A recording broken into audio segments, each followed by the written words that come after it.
አሰላሙ አለይኩም ወራህመቱላሂ ወበረካቱ። የተወደዳችሁ እንዴት ቆያችሁን? የካቲት 20 2018 ወይም የረመዳን 11ኛ ምሽት ሚንበር ኸበር ጀመረ።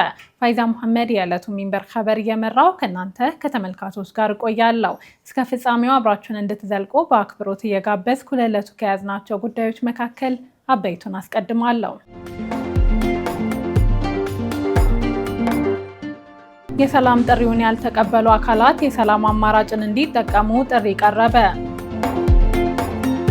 በርካታ ኢትዮጵያውያን በቤት ውስጥ የሚሰሩባት ሳውዲ አረቢያ ሰነድ አልባ የውጭ ዜጎችን በሚቀጥሩ ላይ ቅጣት ልትጥል ነው። ባለፈው የፈረንጆች ዓመት በመላው ዓለም 8000 ገደማ ስደተኞች በጉዞ ወቅት ደብዛቸው መጥፋቱን የመንግስታቱ ድርጅት አስታወቀ። የሚሉት የሚንበር ኸበር አበይት ጉዳዮች ናቸው። አብራችሁን እንድትቆዩ በድጋሚ እየጋበዝን ወደ ቀዳሚው ኸበር አልፋለሁ። የሰላም ጥሪውን ያልተቀበሉ አካላት የሰላም አማራጭን እንዲጠቀሙ ጥሪ ቀረበ። የሰላም ጥሪውን ያልተቀበሉ አካላት የሰላም አማራጭን እንዲጠቀሙ ጥሪ የቀረበው በ8ኛው ሀገር አቀፍ የሰላምና ጸጥታ የጋራ የምክክር መድረክ ነው። መድረኩ የተዘጋጀው በሰላም ሚኒስቴርና የአዲስ አበባ ከተማ ሰላምና ጸጥታ አስተዳደር ቢሮ ትብብር ነው። ይህ የምክክር መድረክ ሰላማዊ ፖለቲካ ለሀገራዊ ብልጽግና በሚል መሪ ሀሳብ ተከፍቷል።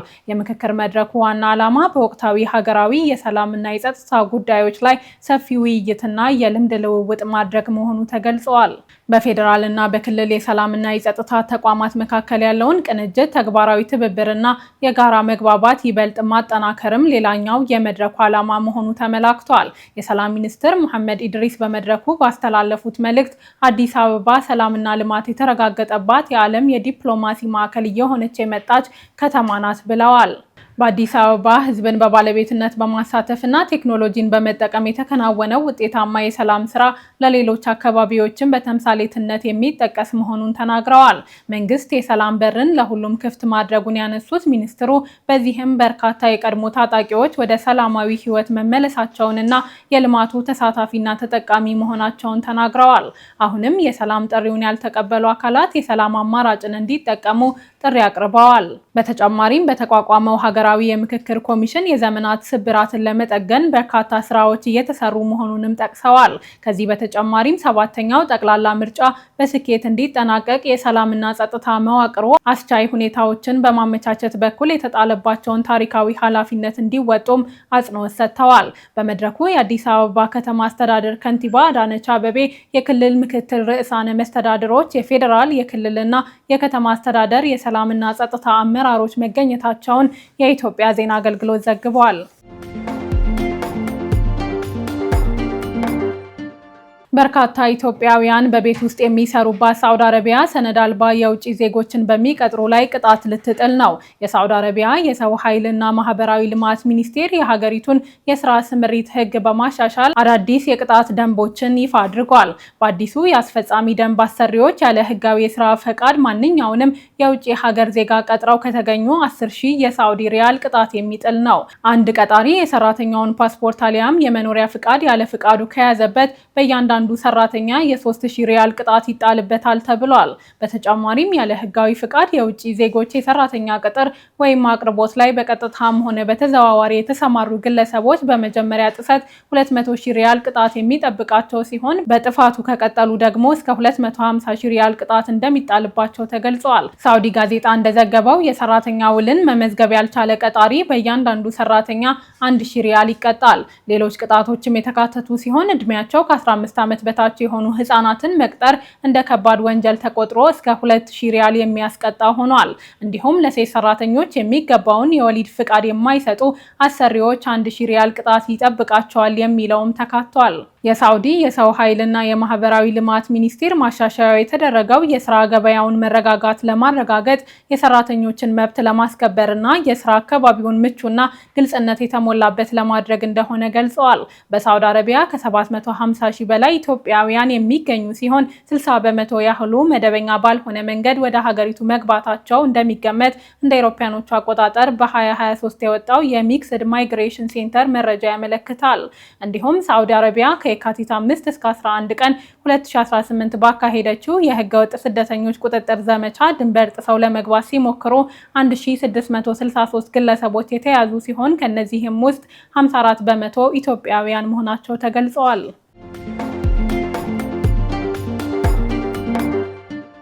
የኢንፎርሜሽን መረብ ደህንነት አስተዳደር ዋትስአፕን የተመለከተ አስቸኳይ የጥንቃቄ መልእክት አስተላለፈ። የኢንፎርሜሽን መረብ ደህንነት አስተዳደር በዋትስአፕ መተግበሪያ ላይ እየተፈጸመ ያለ የተቀናጀ የጠለፋ ጥቃቶችን አስመልክቶ አስቸኳይ የጥንቃቄ መልእክት አስተላልፏል። ኢንሳ በኢትዮጵያ 7ኛ ሀገራዊ የምርጫ ሂደትን ተከትሎ አጥፊዎች ስልታቸውን ይበልጥ በማወሳሰብ የዋትስአፕ ተጠቃሚዎችን ኢላማ ያደረገ ሰፊ የሳይበር ጥቃት እየፈጸሙ እንደሆነ አረጋግጫለሁ ብለዋል። የጥቃቱ ሰለባዎች በተለይም ከፍተኛ የመንግስት የስራ ኃላፊዎች፣ በውጭ ሀገር የሚኖሩ ተማሪዎች፣ በርቀት ሆነው በዲጂታል አማራጮች የሚማሩ ግለሰቦችንና ተጽዕኖ ፈጣሪ ግለሰቦችን ኢላማ ያደረገ እንደሆነ ገልጸዋል። የመረጃ መንታፊዎች ምርጫን ተከትሎ የዜጎችን የፖለቲካ ፍላጎትና ስሜት ለጥቃቱ እንደምቹ አጋጣሚ በመጠቀም ለፓርቲያችን ድጋፎን እዚህ ሊንክ ላይ በመጫን ይግለጹ ወይም የምርጫ ቅስቀሳ ቡድናችንን ይቀላቀሉ በሚል አሳሳች ሊንክ መልእክት እንደሚልኩ አስረድተዋል። እንዲሁም የምርጫ ጣቢያዎትን ለማወቅ የእጩዎችን ዝርዝር ለማየት ወይም የምርጫ ውጤቶችን በቅድሚያ ለማግኘት በሚል ማስፈንጠሪያ በመላክ የተጠቃሚዎችን የዋትስአፕ አካውንት እንደሚቆጣጠሩ አስታውቋል። በተጨማሪም ለባልደረቦችና ኃላፊዎች እንዲሁ አሳሳች ሊንኮችን በመላክ የጥቃቱን ሰለባዎች ማስፋፋት ወሳኝ የሆኑ የመንግስትና የተቋማዊ መረጃዎችን የመስረቅና የማጥፋት ስጋት ይፈጥራሉ ብለዋል።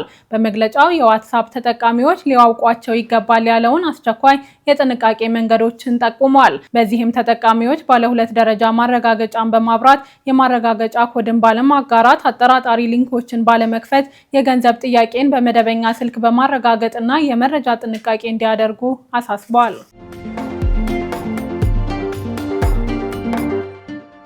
ሳዑዲ አረቢያ ቤቢላክ እና አፕታሚል የህፃናት ወተት ምርቶችን ዜጎች እንዳይጠቀሙ በድጋሚ አስጠነቀቀች። የሳዑዲ አረቢያ የምግብና መድኃኒት ባለስልጣን በተወሰኑ የህፃናት ወተት ምርቶች ከገበያ ላይ እንዲሰበሰቡ እንዲደረግ ትዕዛዝ በማስተላለፍ ለወላጆች ማስጠንቀቂያ ሰጥቷል። ውሳኔው የመጣው የጥራት ጉድለት ሊኖር ይችላል በሚል ጥርጣሬ እንደሆነ ተገልጿል። ከገበያ እንዲሰበሰቡ የታዘዙት በፈረንሳዊ የምግብና መጠጥ አምራች በሆነው ዳኖን የሚመረቱት ታዋቂዎቹ ቤቢላክ እና አፕታሚል ምርቶች ናቸው። ለምርቶቹ መታገድ ምክንያት የሆነው ሴሪዩላይድ ቶክሲን የተባለ ባክቴሪያ በውስጣቸው ሊኖር ይችላል የሚል ጥርጣሬ ነው። ምርቶቹን የተጠቀሙ ህፃናት የማቅለሽለሽ፣ የማስመለስና የሆድ ህመም ምልክቶች ሊያሳዩ እንደሚችሉ ተጠቁሟል። ባለስልጣኑ እንደገለጸው ምርቶቹ ውስጥ ለህፃናት ደህንነት ሲባል ከገበያ እንዲሰበሰቡ የወሰነ ሲሆን ወላጆች በእጃቸው የሚገኘውን የወተት ፓኬጅ የምርት ቁጥር እንዲያረጋግጡና ከተከለከሉት ጋር የሚመሳሰሉ ከሆነ ለህፃናቱ ከመስጠት እንዲቆጠቡ አሳስበዋል። የሳውዲ የምግብና መድኃኒት ባለስልጣን ምርቶቹ ከሁሉም ፋርማሲዎችና የንግድ ማዕከላት እንዲወገዱ እያደረገ መሆኑንም ገልጿል። በተጨማሪም የህፃናትን ጤና አደጋ ላይ የሚጥሉ ማናቸውንም ምርቶች በቅርበት እንደሚከታተልና አስፈላጊውን እርምጃ እንደሚወስድ አረጋግጧል ያለው ገልፍ ኒውስ ነው። ከዚህ ቀደም የኔስሊ የተወሰኑ የህፃናት ወተት ምርቶችን በተመሳሳይ ከገበያ እንዲሰበሰቡ ትዕዛዝ መተላለፉ ይታወሳል። ቀጥለናል። ምዕመናን የታላቁን ረመዳን ወር 10ኛ ቀን አጠናቀው 11ኛ ምሽት ላይ ደርሰዋል። ለዛሬም በአንዳንድ ሀገሮች ረመዳን እንዴት እያለፈ ነው ብለን ስናጣራ ተከታዮቹን አግኝተናል። አህመድ አብዱራህማን አሰናድቶታል። በቱርክ በጎ አድራጊዎች የሚደገፈው የቱርክ ዲያኔት ፋውንዴሽን በከፍተኛ ድርቅና ኢኮኖሚያዊ ችግር ውስጥ ለሚገኙ ሶማሊያውያን ቤተሰቦች የምግብ እርዳታ ማከፋፈሉን ገልጿል። በድርጅቱ መረጃ መሰረት እርዳታው የተከፋፈለው ድርቅ በተከሰተባቸው በ7 የሶማሊያ ግዛቶች ለሚኖሩ 8250 ቤተሰቦች ነው። ይህም በአማካይ ወደ 80 ሺህ የሚጠጉ ሰዎችን ተጠቃሚ አድርጓል ተብሏል። ምግብና መሰረታዊ ሸቀጦችን ያካተተውን ድጋፍ የፋውንዴሽኑ ሰራተኞችና በጎ ፈቃደኞች በተፈናቃይ መጠለያና ችግሩ በጸናባቸው መንደሮች በመጓዝ በቀጥታ ለተረጂዎች ማቅረባቸው ተገልጿል።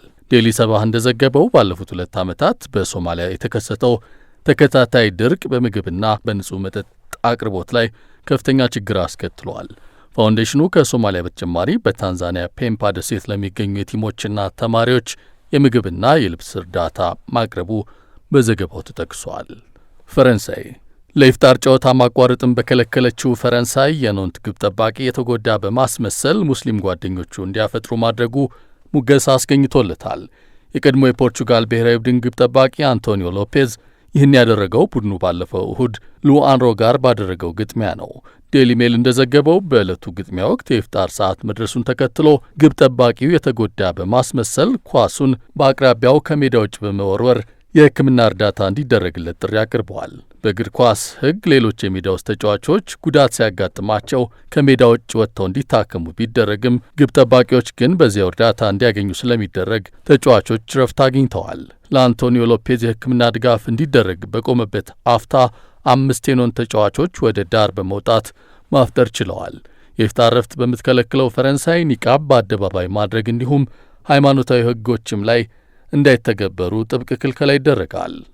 ቤልጅየም የቤልጅየም ዋጌንት ከተማ በጣም የተጨናነቁ የሚባሉትን ሁለቱን የከተማዋን አውራ ጎዳናዎች በረመዳን ጌጣጌጥ እንዲዋቡ አድርጋለች። ከተማዋ በረመዳን አውራ ጎዳናዎችን እንዲዋቡ ማድረጓ እያደገ የመጣውን የእርስ በርስ የመተሳሰብ መንፈስ የሚያጎላ ነው ተብሏል። አውራ ጎዳናዎቹን የማስዋብ ተነሳሽነቱን ከአካባቢው የመደብር ባለቤቶች ጋር በአንድነት ያስተባበረው ጌንት መስጂዶች ማህበር ነው። የመስጂዶች ማህበሩ ሊቀመንበር መሐመድ አብዱል ሙጠሊብ ኡመር ተነሳሽነቱ በቤልጅየም ታሪክ የመጀመሪያው መሆኑን ገልጸዋል። ጌንት መስጂዶች ማህበር በከተማው የሚገኙ 23 መስጂዶችን ያቀፈ ነው። ማህበሩ የቱርክ፣ የሞሮኮ፣ የአፍጋኒስታንና የፓኪስታን ተወላጆችን ጨምሮ በተለያዩ ጀማዎች መካከል ትብብርን በመፍጠር ሙስሊሙን ማህበረሰብ ለመደገፍ ይሰራል መባሉን ቲአርቲ ዘግቧል። ኢራን የኢራን ውጭ ጉዳይ ሚኒስትር አባስ አራቅጂ አፍጋኒስታንና ፓኪስታን በተከበረው የረመዳን ወር የገቡበትን ጦርነት በማቆም ለጉዳዩ በንግግር እልባት እንዲሰጡት ጥሪ አቅርበዋል። ውጭ ጉዳይ ሚኒስትሩ በተከበረው የረመዳን ወር በሙስሊሙ ዓለም ጦርነት ሳይሆን ትብብር እንደሚያስፈልግ ገልጸዋል።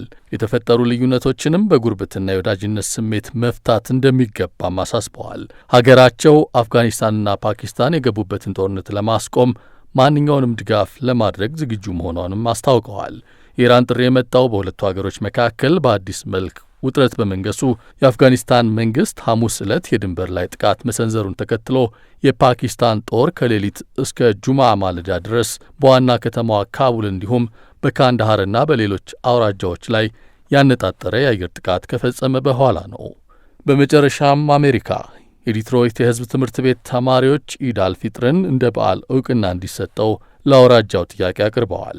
የረመዳን ወር ሲጠናቀቅ በሚከበረው ኢድ አልፊጥር ትምህርት ቤት ዝግ እንዲደረግ ጥያቄ ያቀረቡት ተማሪዎቹ አውራጃው የረመዳን ወርን እንዲሁ በስክነት ለማሳለፍ ጫና ይቀንስልን ብለዋል። የዲትሮይት የሕዝብ ትምህርት ቤቶች ቃል አቀባይ ረመዳንን የሚጾሙ ተማሪዎች ለኢፍጣራቸው ለቁርስና ምሳ ትምህርት ቤቱ የሚያዘጋጀውን ማዕድ መውሰድ እንደሚችሉ ተናግረዋል። አውራጃው ተማሪዎቹን በጾም ወቅት እንደሚደግፍም አክለዋል። ተማሪዎቹ ዛሬ ጁማ በአካባቢው ታላቅ ኢፍጣር ማዘጋጀታቸውን ያሳወቁ ሲሆን በፕሮግራሙ ላይ ሃይማኖት ሳይለዩ ሁሉንም መጋበዛቸውን ሚቺጋን ፐብሊክ ድረገጽ ዘግቧል።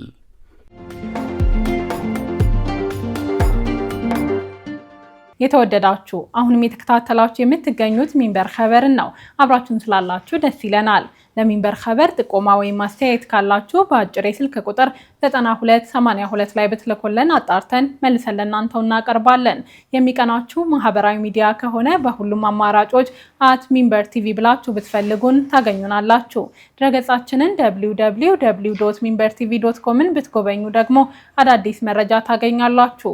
አሁን ደግሞ የዕለቱን አብይ ጉዳይ እናስታውሳችሁና እንመለስ። የሰላም ጥሪውን ያልተቀበሉ አካላት የሰላም አማራጭን እንዲጠቀሙ ጥሪ ቀረበ። ከቆይታ በኋላ ኢንስታግራም ታዳጊዎች ራሳቸውን ለማጥፋት የሚረዱ ይዘቶችን የሚፈልጉ ከሆነ ለወላጆቻቸው ሊያሳውቅ መሆኑ ተነግሯል። እንመለስበታለን። ይጠብቁን። ባለፈው የፈረንጆቹ ዓመት በመላው ዓለም 8000 ገደማ ስደተኞች በጉዞ ወቅት ደብዛቸው መጥፋቱን የመንግስታቱ ድርጅት አስታወቀ። የተባበሩት መንግስታት ድርጅት ባለፈው የፈረንጆቹ ዓመት ማለትም በ2025 በመላው ዓለም 8000 ገደማ ስደተኞች በጉዞ ወቅት ሞተዋል፣ አሊያም የደረሱበት አልታወቀም ሲል አዲስ ባወጣው ሪፖርት ይፋ አድርጓል።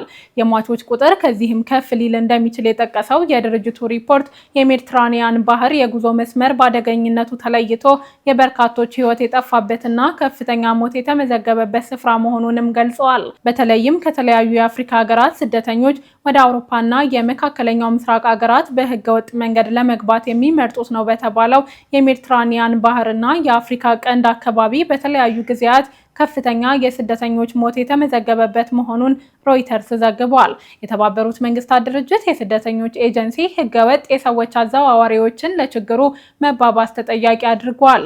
የገንዘብ ድጋፍ ማነስና የሰብአዊ እርዳታ ተደራሽነት ውስንነት መኖሩ የሟቾች ስደተኞችን ትክክለኛ መረጃ ለመከታተልና ለማወቅ አስቸጋሪ አድርጎታል ሲል የመንግስታቱ ድርጅት አስታውቋል። ከዚህ ጋር በተያያዘ አውሮፓ፣ አሜሪካና ሌሎችም ሀገራት በህገወጥ መንገድ የሚደረግ ፍልሰትን ለመከላከል ያስችላል ያሉትን ህግ ተግባራዊ ለማድረግ በከፍተኛ መጠን ኢንቨስት ቢያደርጉም ከህጋዊ መንገድ ይልቅ በህገወጥ የሰዎች አዘዋዋሪዎች እጅ የሚገቡ ስደተኞች ቁጥር እየጨመረ ችግሩን ለመቅረፍ የሚደረገውን ጥረት ፈታኝ አድርጎታል ተብሏል። ጉዳዩን አስመልክተው አስተያየት የሰጡት የዓለም አቀፉ የፍልሰተኞች ድርጅት IOM ዳይሬክተር ጀነራል አሚ ፖፕ በስደት የጉዞ መስመሮች ላይ የቀጠለው የዜጎች ሞት እንደተለመደው ልንቀበለው የማንችለው ዓለም አቀፍ ውድቀት ነው ብለዋል። ኢንስታግራም ታዳጊዎች ራሳቸውን ለማጥፋት የሚረዱ ይዘቶችን የሚፈልጉ ከሆነ ለወላጆቻቸው ሊያሳውቅ ነው።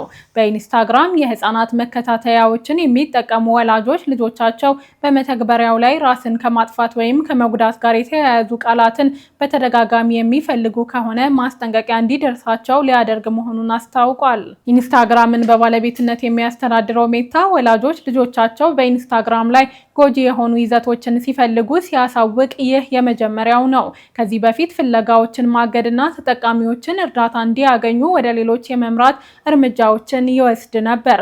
በኢንስታግራም የታዳጊዎች አካውንት ለመከታተል የተመዘገቡ በዩኬ፣ አሜሪካ፣ አውስትራሊያ እና ካናዳ የሚገኙ ወላጆችና ታዳጊዎች ከሚቀጥለው ሳምንት ጀምሮ ማስጠንቀቂያዎች ይደርሳቸዋል ተብሏል። በሌሎች የዓለም ክፍል ያሉ ወላጆች በሂደት የዚህ ፕሮግራም ተጠቃሚ እንደሚሆኑ ተነግሯል።